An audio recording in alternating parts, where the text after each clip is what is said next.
नमस्कार, आपका स्वागत है आपके अपने चैनल प्रगति क्लासेस में। तो आज एक और योजना हम लोग कवर करने वाले हैं और आज का जो हमारा टॉपिक है वो है एनीमिया मुक्त भारत।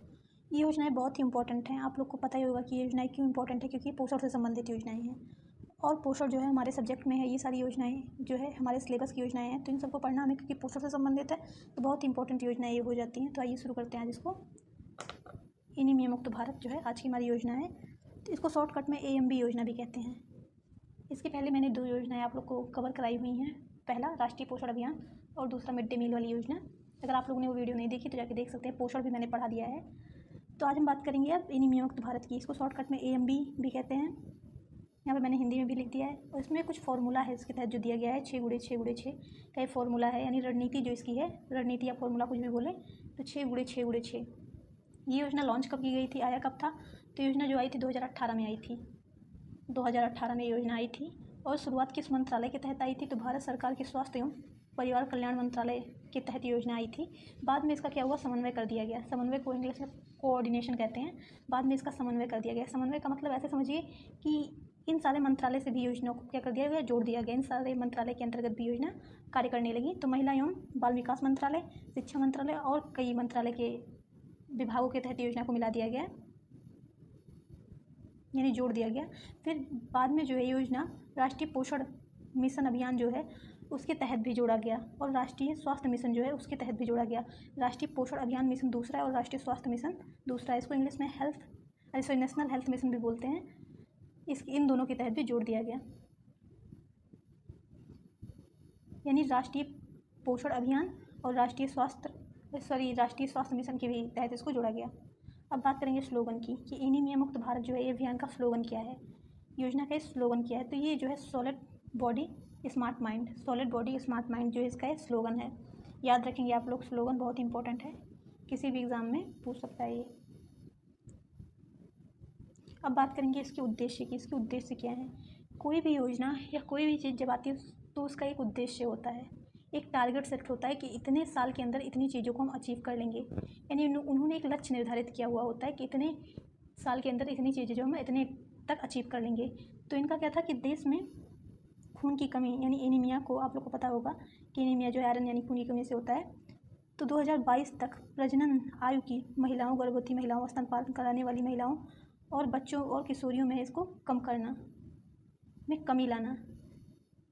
यानी मोटा मोटा देखें तो जो इस योजना का उद्देश्य था वो एनीमिया की जो दर में कमी लाना, क्योंकि एनीमिया की जो दर भारत में थी कुछ बोल सकते हैं, वो 57 से 58% के अराउंड है। तो अब बात करेंगे WHO की। WHO के तहत भी एक लक्ष्य आया था कि 2025, यानी इसको कहते हैं वर्ल्ड हेल्थ ऑर्गेनाइजेशन। इसकी स्थापना कब हुई थी ये आप लोग बताएंगे, और विश्व स्वास्थ्य दिवस कब मनाया जाता है ये भी बताएंगे। जिस दिन इसकी स्थापना हुई थी उसी डेट पे मनाया जाता है विश्व स्वास्थ्य दिवस। बहुत इंपॉर्टेंट है WHO, ये भी हमारे सिलेबस का एक पार्ट है WHO। इसकी भी एक डिटेल में मैं वीडियो लेके आऊँगी। विश्व स्वास्थ्य संगठन इसको हिंदी में कहते हैं। ये क्या है, कि कैसे कैसे काम करता है, तो ये सारी चीज़ें हैं। अब इसको देख लेते हैं। इसके जो लक्ष्य थे कि 2025 तक एनीमिया की दर में 50% की कमी लाना। इन्होंने पूरे विश्व की बात की है, पूरे विश्व में भारत भी आता है, यानी 2025 में एनीमिया की दर में 50% की कमी लाना। अब देख लेते हैं कि जो 6x6x मॉडल मैंने आप लोग को बताया, नहीं रणनीति, फॉर्मूला कुछ भी बोल सकते हैं, ये है क्या। तो इन्होंने एक टारगेट बनाया, यानी एक लक्ष्य जिसको हम बोलते हैं। कुछ लक्ष्य में उन्होंने कुछ लोग को रेड जोन में रखा, जिसके रेड जोन की आप लोग को बात करें तो रेड जोन आप लोग मतलब समझते ही होंगे कि जिसमें हीमोग्लोबिन की कमी ज़्यादा होती है, यानी जैसे जिनका विकास होता है जिन बच्चों का, उनमें हीमोग्लोबिन यानी खून की कमी होती है, एनीमिया की शिकायत होती है। जो माताएं स्तनपान कराती हैं उनमें खून की कमी देखा जाता है। जो किशोरियां हैं यानी लड़कियां, उनमें खून की कमी देखी जा सकती है। बच्चों में, गरीब वर्ग के लोगों में अधिकतर होता है कि खून की कमी देखी जा सकती है। जिनको पोषण नहीं मिल पाता उन्हीं में होती है एक समस्या। तो अगर हम बात करेंगे अब, तो 6 से 59 महीने के बच्चों में के लिए योजना है। उसके बाद से 5 से 9 वर्ष के बच्चे और 10 से 19 वर्ष के किशोर, फिर प्रजनन आयु वाली किशोरियाँ, फिर गर्भवती महिलाएं और स्तनपान कराने वाली माताएं या महिलाओं में जो है लक्षित समूह के अंतर्गत आते हैं। इनके लक्षित समूह के अंतर्गत अब 6 हस्तक्षेप भी इन्होंने दिए थे।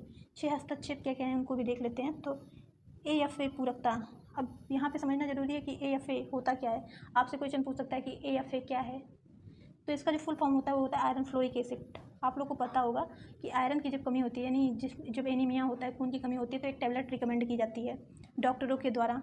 ये दिया जाता है जिसके अंदर खून की कमी होती है। आयरन फ्लोरिक एसिड इसका नाम है, आयरन फ्लोरिक एसिड। जो इसका नाम है वो क्या है, आयरन फ्लोरिक एसिड। ये बहुत सारे स्वास्थ्य केंद्र पे भी अब वितरण किया जाता है, यानी जब कैंप लगता है, जब एनीमिया की जांच होती है, उसके तहत भी ये दिया जाता है। आयरन फ्लोरिक एसिड स्कूल में बच्चों को दिया जाता है, आयरन की टेबलेट प्रदान की जाती हैं, वो यही रहता है, आयरन फ्लोरिक एसिड ही। अब बात करें अगर हम डीवॉर्मिंग की, तो डीवॉर्मिंग क्या होता है, ये लिखा है कि एक टैबलेट, ये भी एक प्रकार का टैबलेट ही है, ये भी डीवॉर्मिंग भी एक टैबलेट ही है। पूछ सकता है कि IFA का फुल फॉर्म पूछ सकता है कि आयरन फ्लोरिक एसिड, आप लोग बताएंगे। ये पूछ सकता है IFA है क्या, तो एक टैबलेट है जो कि खून की कमी में दिया जाता है। एक मिनट, अब हम लोग बात करेंगे डीवॉर्मिंग की। डीवॉर्मिंग भी एक टैबलेट है, आप लोग को पता होगा, 6 माह में एक बार इसको खाना चाहिए।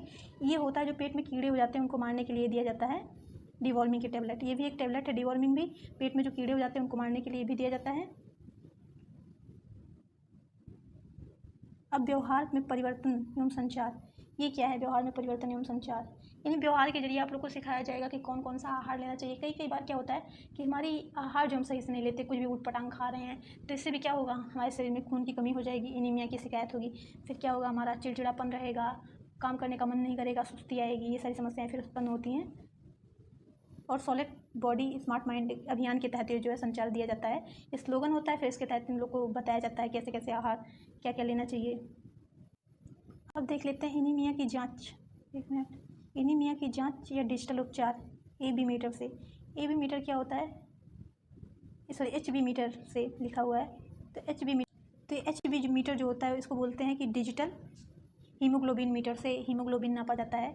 इसका उपचार भी किया जाता है। डिजिटल हीमोग्लोबिन मीटर से ये नापा जाता है कि एनीमिया की शिकायत तो नहीं, यानी हीमोग्लोबिन कितना है, तो इसको बोलते हैं डिजिटल हीमोग्लोबिन मीटर इसको बोलते हैं। ये तो फूड फोर्टिफिकेशन जो है क्या होता है कि इसके तहत कौन कौन सी चीज़ें हम लोग को खानी चाहिए, क्या क्या हमारी सेहत के लिए अच्छा होता है, किससे किससे खून बनता है। जैसे दूध हो गया, दूध हमारे शरीर में प्रोटीन प्रदान करता है, जो अच्छी अच्छी फल सब्जियाँ उनको हम लोग को ग्रहण करना चाहिए। ये सारी चीज़ें फूड फोर्टिफिकेशन में बताया जाता है। अब बात करेंगे गैर पोषणीय कुछ कारक होते हैं। जो कुछ कारक होते हैं, क्या होते हैं, गैर पोषणीय कारक जो है समाधान होते हैं इसमें। जैसे मलेरिया आपको जब कोई बीमारी हो जाती है, फिर भी आपके शरीर में क्या हो जाती है, खून की कमी, जैसे मलेरिया हो गया, थैलीसीमिया में तो खून ही नहीं बनता। और ये मलेरिया हो गया, जब आपके शरीर में कोई भी बीमारी हो जाती है तो हीमोग्लोबिन का स्तर जो क्या है धीरे धीरे गिरने लगता है। फ्लोरोसिस हो गया। अब बात करेंगे 6 संस्थागत तंत्र की। 6 संस्थागत तंत्र कौन से है, तो मंत्रालय में समन्वय। कोई भी योजना जब आती है तो उसमें कई मंत्रालय के अंतर्गत जब समन्वय होगा, यानी कोऑर्डिनेशन होगा, तो वो क्या होगी, योजना ज़्यादा सफल रहेगी। जब सारे लोग मिलकर काम करेंगे, कई मंत्रालय मिलकर काम करेंगे, तो क्या होगा, वो योजना ज़्यादा से ज़्यादा सफल रहेगी। इसी को कहते हैं मंत्रालय का समन्वय। फिर सिलाई, एक मिनट, सप्लाई चेंज व लॉन्जेजेस ये लिखा है। अगला हम देख लेते हैं डिजिटल मॉनिटरिंग। ये इसकी क्या होगी, डिजिटल से मॉनिटरिंग होगी, डैशबोर्ड से इसके तहत होती है। फिर स्किलिंग ट्रेनिंग इसमें दी जाती है। स्किल ट्रेनिंग कैसे कैसे क्या करना चाहिए, स्किल जो है इसमें ट्रेनिंग भी दी जाती है। शोध एवं गत सुधार भी कुछ किए जाते हैं, शोध के तहत कुछ भी नीतिगत सुधार किए जाते हैं।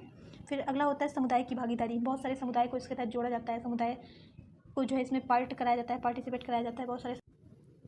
अब सरकार ने ये जो है उपलब्धियां पेश की चार्ट के माध्यम से कि जो है 2024-25 में ये चीज़ें अचीव कर ली गई हैं। तो उनको देख लेते हैं कौन कौन सी इसकी उपलब्धियां, क्या क्या अचीव हुआ सरकार से इस योजना के तहत। तो 2024-25 में इन्होंने ये अचीव कार्ड जो उपलब्धियां दी, तो ये देख सकते हैं पहली तिमाही में 15 करोड़ जो है 15.4 करोड़ बच्चों और किशोरियों को IF पूरकता मिली, यानी आयरन फ्लोरिक एसिड इन्होंने वितरण कराया 15.4 करोड़ लोगों, बच्चों और किशोरियों को ये वितरण कराया, किशोरियों को आयरन फ्लोरिक एसिड। इसके बाद क्या है इसमें कि गर्भवती महिलाओं में जो है 95% आयरन फ्लोरिक एसिड इन्होंने कवरेज दिया, गर्भवती महिलाओं में बांटा। आयरन फ्लोरिक एसिड जो है कितना, ये आयरन फ्लोरिक एसिड है, आप लोग ध्यान दीजिएगा, मैंने बताया जो हीमोग्लोबिन की कमी में जो टैबलेट दी जाती है, तो इन्होंने कितना बताया इसमें 95%। फिर पोषण अभियान के साथ इन्होंने जागरूकता फैलाई पोषण अभियान के साथ मिलकर इन्होंने क्या फैलाई, जागरूकता फैलाई। अब ये जो आयरन फ्लोरिक एसिड है, यानी जो हीमोग्लोबिन जब कम होता है तो ये टैबलेट जो दिया जाता है, इसके कई रंग होते हैं, कई अलग अलग डोज होते हैं, जिसमें मैंने आप लोग को बताया कि डिजिटल हीमोग्लोबिन से इसका जांच किया जाता है। तो इसके कई स्तर होते हैं, जिनमें बहुत ज़्यादा कम रहेगा तो दूसरी टैबलेट, इसके डोज आप लोग को पता होगा कि इसके डोज होते हैं, कई अलग अलग डोज होते हैं। इसको 2 समूहों के अंतर्गत अलग अलग किया गया है। जैसे ये ब्लू पिंक कलर का हो गया, एक रेड एक ब्लू, ये सारे इसके डोज होते हैं और जिसमें जितनी कमी होती है उस हिसाब से फिर दिया जाता है ये टैबलेट। फिर राष्ट्रीय डिवॉर्मिंग डे जो है ये 10 फरवरी और 10 अगस्त को मनाया जाता है। डिवॉर्मिंग का वही मतलब होता है, जो एक टैबलेट होती है कि जो आपके पेट में कीड़े हो लगे रहते हैं तो उस मारने के लिए, कीड़ों को मारने के लिए टैबलेट 6 माह में, मैंने आप लोग को बताया 6 माह में एक बार जो है दी जाती है, तो उसी को कहते हैं डिवॉर्मिंग। तो ये हो गई इसकी कुछ उपलब्धियाँ।